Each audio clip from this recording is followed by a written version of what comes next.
Living with the symptoms of a mental illness as a family member, friend, or survivor can bring up a host of negative feelings. Okay? Those negative feelings can lead to behaviors that are unhelpful and that keep us away from the plan that God has for our life, or they can draw us closer. Having a mental illness, depending on when and how you came to the realization, can leave one feeling depressed, embarrassed, and or sad. If your first stated experience, for example, if you first started experiencing symptoms in school, you may have been placed in special class. You may have been aware that something was not right with you. So in response, you started to rebel, to stop going to school, to do things to get people to like you, etc. There are many people in jail, the jail system, with untreated mental illness. Let me read this again. If you first started experiencing symptoms in school, you may have been placed in special class because people didn't know what was going on. You may have been aware that something, and I'll put in parentheses, was not right. People say was not quite right. Something is wrong with that individual. So in response, you started to rebel, to stop going to school, to do things to get people to like you, etc. There are many people in jail, in the jail system, with untreated mental illnesses. Untreated or poorly treated mental illnesses can leave you open to all types of problems. For example, untreated mental illnesses can lead to alcohol and drug use, to over-sexualized behavior, family violence, workplace arguments, etc. More importantly, untreated or poorly mental illnesses can keep you from fulfilling the plan of God for your life. If you are a family member, your feelings of embarrassment may have led you to not to talk about your loved one, to hide or to go on defensive about your loved one's illness. Feelings of rejection, not being accepted, or feeling like an outcast are common. Other feelings include thinking that you don't fit in, that you are, like I said, an outcast, that you're on the outside looking in, or that you are inadequate or problematic. You are trying to move forward in life, but people who knew you when you were first diagnosed can make you feel like you can't do anything right. They keep bringing up your last hospital visit, your last time you had a relapse, etc. Other feelings include embarrassment, feeling different, feeling lonely, feelings that cause you to go on the defensive, to overcompensate by allowing people to take advantage of you, overcompensate by saying yes to things that you really don't want to say, no, you really don't want to do. But please know that having a mental illness doesn't mean that you can't live. Having a mental illness doesn't mean that you are inferior or weak. So let me go over this again. And we're going to post this on our website. Again, this is from one of our writings that we talked about in one of our groups. Living with the symptoms of a mental illness as a family member, friend, or survivor can elicit a host of negative feelings. Why do you think that is? Well, that is because look at our society. Our society, the news, the music, all these types of things make a person feel that having a mental illness, there's something wrong with you in a sense beyond having a mental illness. Being diagnosed with cancer, diabetes, hypertension, any other illness, people get that. But there is something about having a mental illness or being diagnosed with a mental illness, in this case I'm talking about severe persistent mental illnesses, that make people, that bring up a lot of stigma for people. And when we talk about severe and persistent mental illnesses, and I talked about this before in another broadcast, severe mental illnesses is actually a term, right? It's a federal term, and we're talking about diagnoses that are so severe. The symptoms of those diagnoses are so severe that they impact all aspects of an individual's life.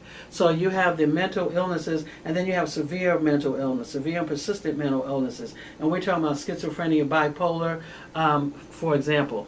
So again, having a mental illness, even in our society, no one wants to say, hey, yeah, I have a mental illness, I'm diagnosed with schizophrenia, I'm diagnosed with bipolar, I have major depression. Nobody wants to raise their hand to say that, right? And I do. When we have groups, when we say, okay, we're going to have a group, everybody come together, we're going to have a group for depression, we're going to have a group for schizophrenia, a group for bipolar. We may have 2 or 3 people in the group. right? But if you have a group, say, we're going to learn how for diabetes management or hypertension, you get a lot more people. Why? Because the society, our mindset is that it's more accepted. It's not accepted to have, let's say you're diagnosed with schizophrenia, or that you're diagnosed with bipolar disorder or any mental illness. So again, what happens is, because of that stigma on the outside within society, people who are living with the illness many times just don't say anything. They kind of suffer through it, or they kind of walk through it by themselves, or find a small group. But again, these behaviors, which are not helpful. So I'm saying to you that if you're diagnosed with a mental illness, a severe and persistent mental illness, it's just a mental illness. It's an illness that needs to be managed just like any other illness. Just like diabetes, just like hypertension, just like, a sinus, whatever disease that you can think of, it has to be managed, right? If a person has diabetes, they have to manage their diabetes. They have to eat right. They have to, take their insulin and, all the different things, follow the doctor's directions, right? All of the different things that they need to do. It's the same thing with having a severe and persistent mental illness. You have to manage your stress. You have to manage what you eat. You have to, if you're taking medications, you need to make sure you take your medications accordingly. If you're not going to take your medications, you need to talk with your doctor. So you have a responsibility. Just like a person who has diabetes has a responsibility to manage their diabetes, because it's their diabetes, their life. The same thing with having a mental illness. You have a responsibility to manage your illness. But again, because of the negative feelings, the stigma that goes along with it, having a mental illness can be challenging for that reason. Having a mental illness, depending on when and how you came to the realization, can leave one feeling depressed, embarrassed, and or sad. It's not uncommon for a person to, once they initially get their diagnosis, to find out finally what's wrong with them or what's going on with them. They may have suspected, but now that you have a diagnosis, to kind of feel funny, to feel. Some people are relieved because now I finally know, okay, this is what's going on. I've talked to people many times. They'll say, one question I'll ask when they say, I'm depressed, I'll ask like how long. They may tell me, maybe about 1 or 2 years ago. And I may say, well, what about when you were growing up? What about when you were in junior high school?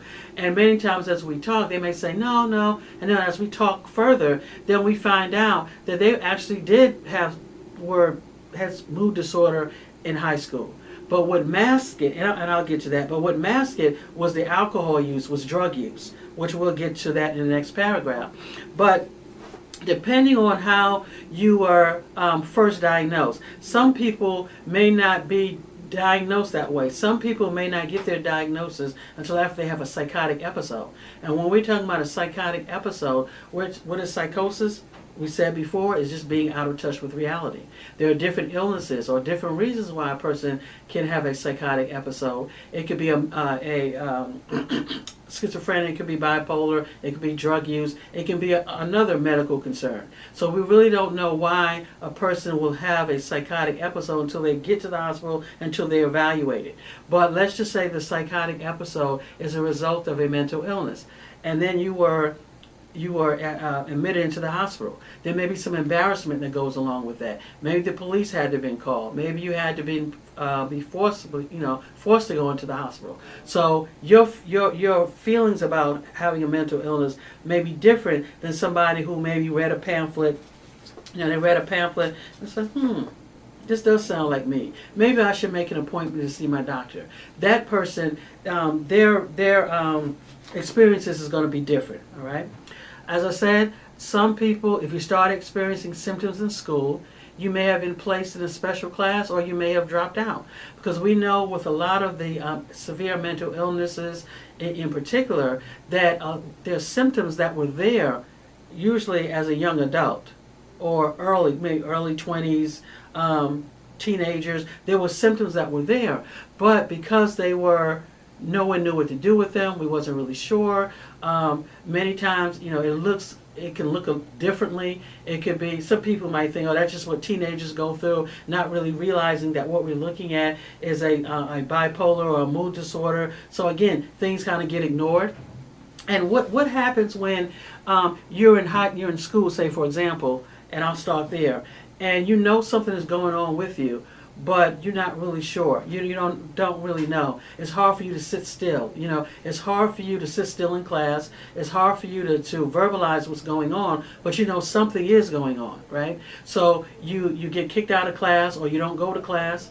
And what happens if you get kicked out of class, you don't go to class, you don't know how to, learn to read, you don't, you fall behind your peers, and if you fall behind your peers, now you may be in a special ed class, or you're kicked out of school. So now you're kicked out of school. What do? You come across marijuana, you come across cocaine, you come across alcohol, you start using it. Oh, I started using it because of peer pressure, and you started using it, but then you realize it helps with your mood. Again, you don't have a diagnosis. You just know that this alcohol, this cocaine, this marijuana is helping you feel better with your mood, right? So it's helping you feel better. So you're going through, you start out 9th, 10th, 11th grade using it. It helps you feel better. You can relax. You can forget about the things that's happening at home. Now you're 17 years old, 18 years old, 19 years old, and you start having a whole host of problems because now you're dependent on this drug that you first started using to help you just to relax, okay? Why did you start using this drug? Well, you may say because it helped me, it helped my mood, I just wanted to. But then we realized, no, you had an untreated or poorly treated mood disorder.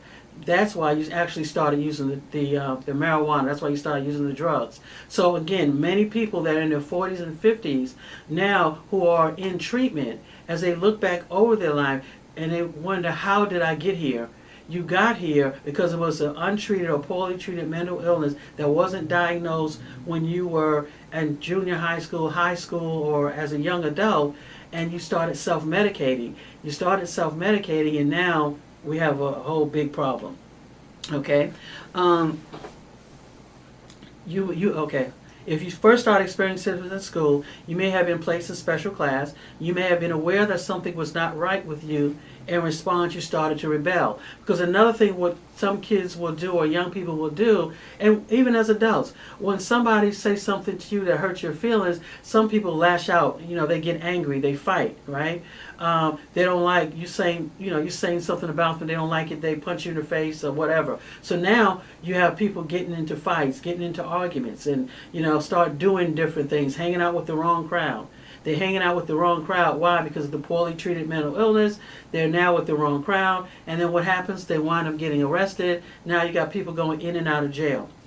Jail right now, and I believe it was Chicago is one of the states, they have more people with mental illnesses were in the jail than who are getting treatment outside of the jail. And don't quote me on it. It may not have been Chicago, but it was one particular city that I'm thinking of. But what is clear, that we have far too many people with untreated and poorly treated mental illnesses who are in the jail system. And if they would have gotten the treatment earlier, or if they would have gotten the proper treatment, maybe we could have broken that cycle.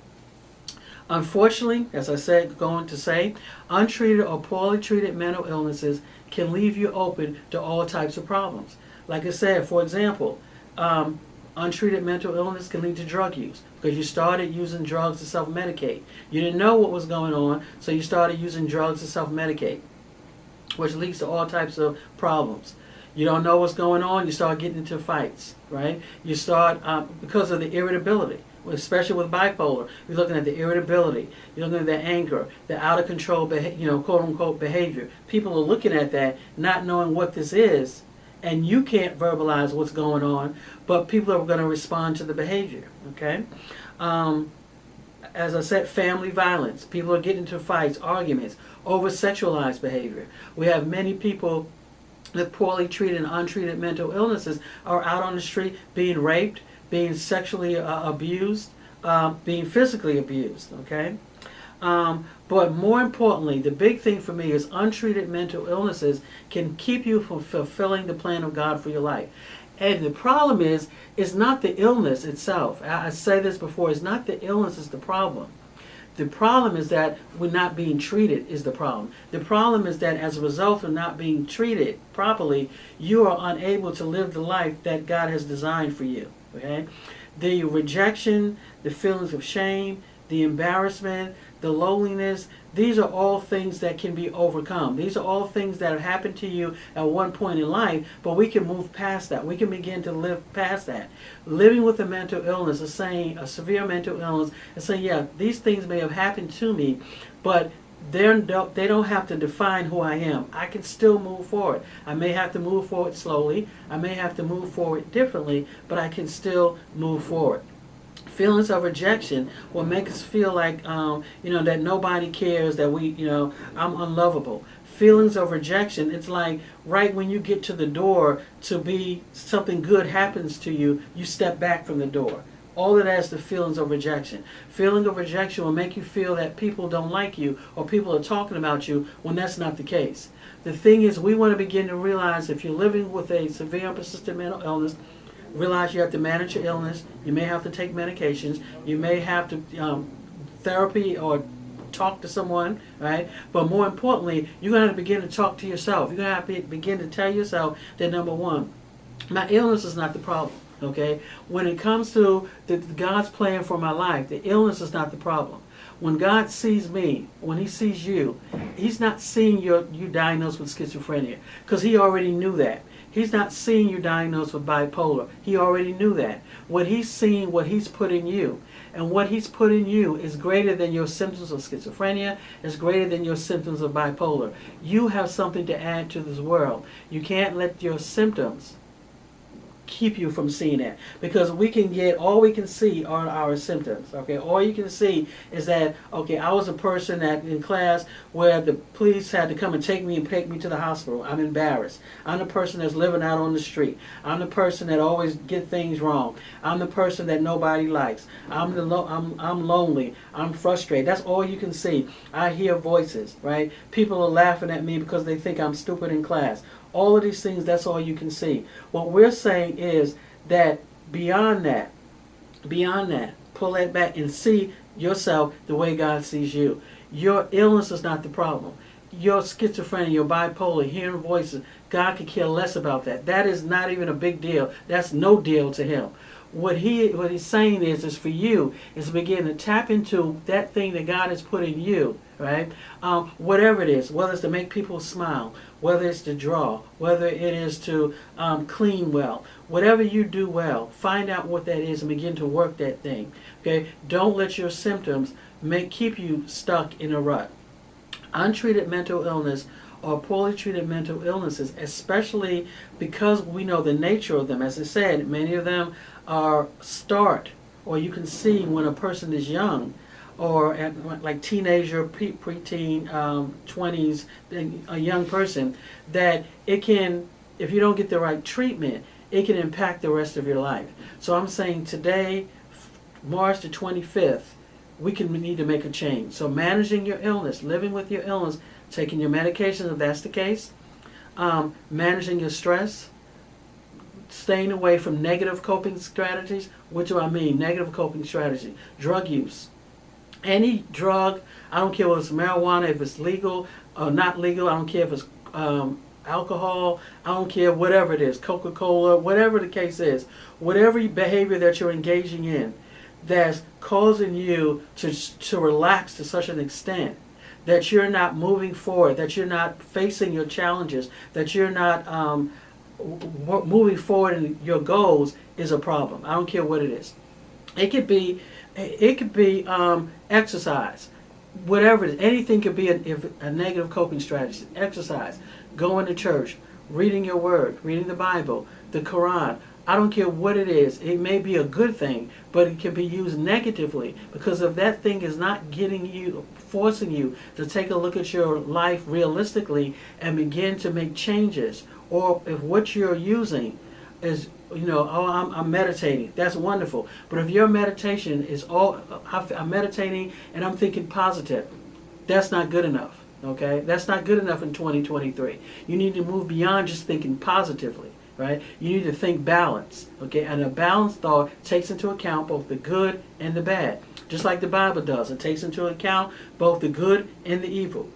You have to take into account both sides of the story, all aspects, and be prepared for it and have a strategy and have a plan for it. You can't go through life and saying, oh, I'm not going to worry about getting fired. I'm not going to worry about getting fired. That's wonderful. But if everybody in your job is getting fired, you see your boss packing up, he's leaving. Well, what happened to so-and-so? He left for the day, never came back. And you see in the news that, this particular plant is planning on laying off people. You might need to start investigating. Instead of walking around, oh, no, I'm just going to think positive. I'm just going to think positive. And that's fine. You may think positive, but develop your resume. Put out some resumes. Start talking to people. So again, when we talk about balanced thinking takes into account both the good and the bad. It's not just hoping that things will stay the way they are, or hoping that things will get better. No, you come up with a plan or a strategy. So living with a mental illness is not the schizophrenia, it's not the diagnosis, it's not the symptoms.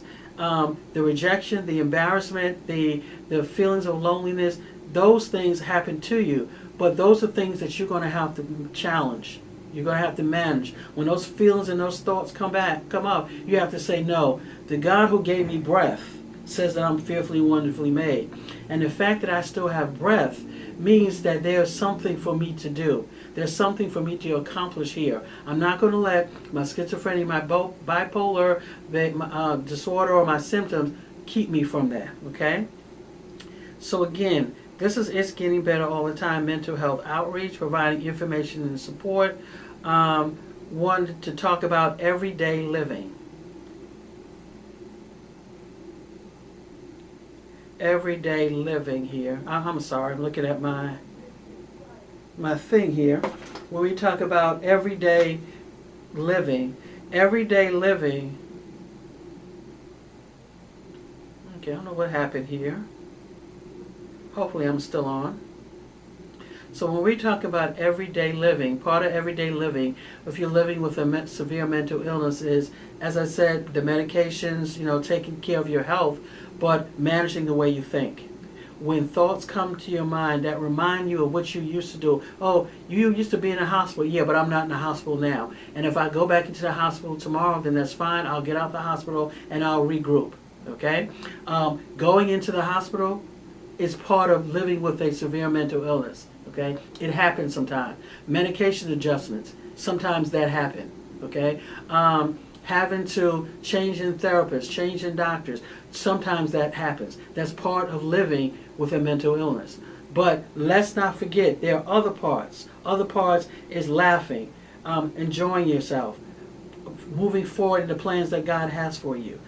Getting married, having children, going to school, taking care of your health, exercise. All of the things that everybody, quote unquote, everybody else, all the normal people do, living with a mental illness, that's your portion too. You do that as well. Okay? So you're no different than anyone else. Your illness will make you feel different. What your illness is saying, that you are a person who's living with an illness that has to be managed. That's it. Okay? So when you have these feelings of rejection, these feelings that you can't make it, or there's something is wrong with you, that you're stupid, or etc., remember that those feelings are there because that's how people made you feel. That's how you feel at some point. But you have to begin to challenge those things. You have to say that, you know what, despite going into the hospital, despite 3 attempts at suicide, despite medication overdose, I'm still here. Despite, being on the streets, going into jail, in and out of jail, despite, all the things that have happened to me, I'm still here. And I'm here for a reason. So again, It's Getting Better All the Time Mental Health Outreach, providing information and support while encouraging hope and faith. I'm not sure what happened here, but again, we were talking about everyday living with a mental illness, a severe mental illness. Number one, always remember, okay, that you have a reason for being here. That rejection, that fear, those thoughts that tell you that you can't eat, that you can't make it, that you can't succeed, you have to begin to speak back to those thoughts and say, no, I can make it. Okay, I may not make it like someone else. It may look differently, but I can make it. I may have to take a break. I may have to slow down, but I can make it. It's Getting Better All the Time Mental Health Outreach, providing information and support while encouraging hope and faith. Log on to our website, find out more about us at igbatt.com, or you can email us at igbatt1 at